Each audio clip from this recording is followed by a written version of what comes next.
Hey everyone, this is my video response to a Midsummer Night's Dream. So, what was memorable about the play was the fact that it had a play within a play along with the story of the play itself. And that's the first time I've ever read or seen anything like that, so I thought that was pretty interesting and it stuck out for me.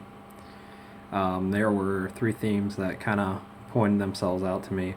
One was kind of the theme of free will. So you had Hermia and Demetrius. They were supposed to get married, but Hermia really didn't want to, but her father was ordering her to, or else she was going to get punished by law. But she and Lysander were going to escape and get married themselves.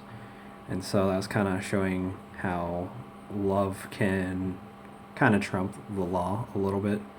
There was supernatural themes, so there's the fairies and the flower that made you fall in love with whoever. And then there's also gender roles, which kind of were different than usual.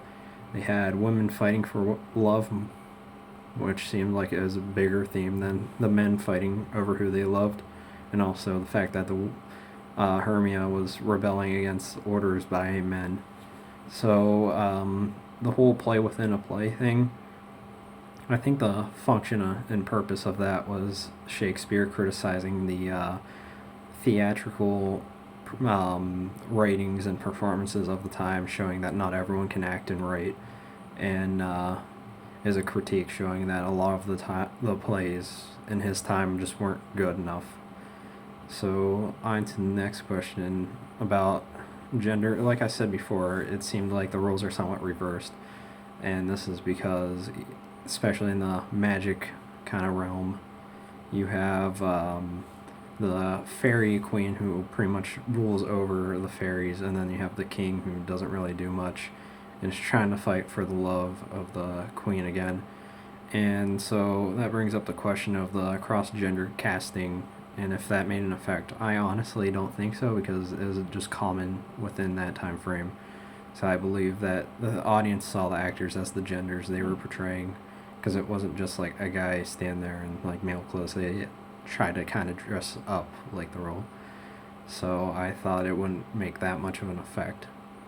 So two questions I have is, why do you think Shakespeare included the supernatural concepts in the play? And I mean, since he has it in many of his plays, I just wanted to figure out why you would think that would be a mainstay in especially this play.